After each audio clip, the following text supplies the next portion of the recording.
پھر ایک بار ان کا سامنا کر رہے تھے۔ اگر دوپہر کے وقت ہم مدائن سے آنے والی فوج کا پڑاؤ نہ دیکھتے تو یہ لوگ شاید دجلہ کے ساحل تک ہمارا پیچھا کرتے، لیکن ابا جان ہم نے ایک لڑائی میں شکست کھائی ہے، جنگ نہیں ہاری۔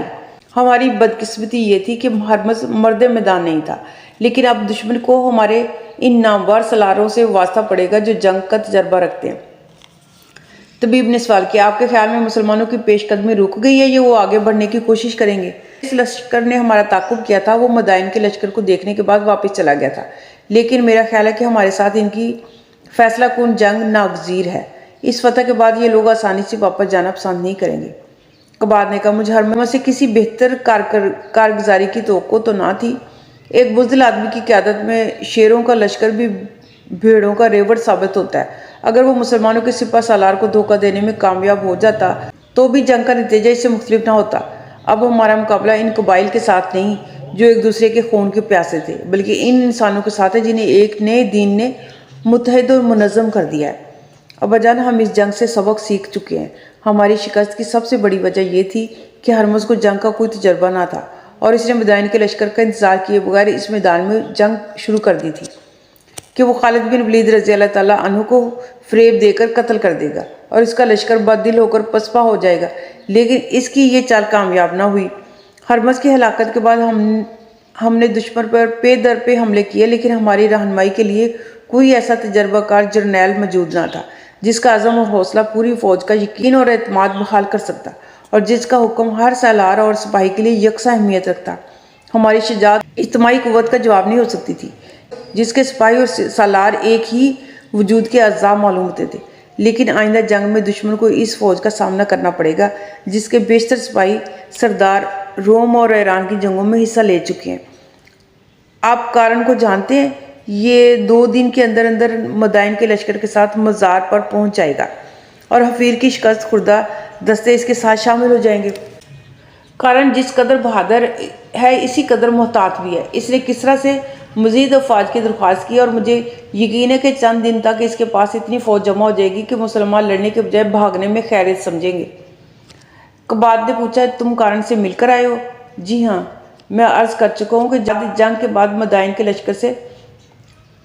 لشکر کے پڑاؤ تک دشمن نے ہمارا پیچھا کیا تھا۔ میں یہ پوچھنا چاہتا ہوں کہ تم نے گھر آنے کے لیے اس کی اجازت حاصل کی تھی؟ جی، انہوں نے مجھے دیکھتے ہی گھر پہنچنے کا حکم دیا تھا۔ میں نے بہت کہا کہ میرا زخم معمولی ہے، لیکن وہ مجھے گھر بھیجنے پر مصر تھے۔ وہ یہ کہتے تھے کہ ہم آج ہی مزار کی طرف روانہ ہو جائیں گے اور وہاں پڑاؤ ڈال کر مدائن سے مزید لشکر کا انتظار کریں گے۔ اس عرصے میں تم تندرست ہو کر واپس آ سکو گے۔ انہوں نے یہ بھی کہا تھا کہ ہم فیصلہ کن جنگ کی تیاری کے بغیر دشمن کے ساتھ الجھنا پسند نہیں کریں گے۔ تم کم از کم 1 ہفتہ گھر میں آرام کر سکتے ہو۔ سر دست مجھے صرف تندرست آدمی کی ضرورت ہے۔ ابا جان، آپ کے دل میں یہ خیال نہیں آنا چاہیے کہ حفیر کی شکست نے مجھے بزدل بنا دیا۔ کارن نے دوسرے زخمیوں کو بھی اپنے پڑاؤ میں ٹھہرنے کی بجائے گھر بھیج دیا ہے۔ جن زخمیوں کے گھر دور تھے وہ آس پاس کے شہروں میں چلے گئے ہیں۔ قباد نے طبیب کی طرف متوجہ ہو کر کہا، اب مجھ سے زیادہ ایران کی فوج کو آپ کی ضرورت ہے۔ آپ ایک بیکار بوڑھے کی بجائے سینکڑوں کارآمد نوجوانوں کی جان بچا سکتے ہیں، اس لیے میری یہ خواہش ہے کہ آپ مزار پہنچ جائیں، میں باقاعدگی کے ساتھ آپ کی دعا استعمال کرتا رہوں گا۔ طبیب نے جواب دیا، میرے فرائض کا تقاضا بھی یہی ہے کہ میں کسی تاخیر کے بغیر یہاں سے روانہ ہو جاؤں۔ اگر مسلمانوں نے مزار کی طرف پیش قدمی کی تو ہیرا کی افواج کو بھی میدان میں آنا پڑے گا۔ ان حالات میں میری غیر حاضری کو ایک جرم سمجھا جائے گا۔ میں پہلے ہیرا کے والی کے پاس جاؤں گا اور اس کے بعد یہ دیکھوں گا کہ میری خدمات کی کس جگہ پر زیادہ ضرورت ہے، اور اب میں علل صبح یہاں سے روانہ ہو جاؤں گا۔ پہلوں کو آج کے لیے اتنا کافی ہے۔ مزید جاننے کے لیے نیکسٹ ایپیسوڈ دیکھنا بہت ضروری ہے۔ اپنا بہت سارا خیال رکھیے گا اور مجھے دعا میں ضرور یاد رکھیے گا۔ اللہ حافظ۔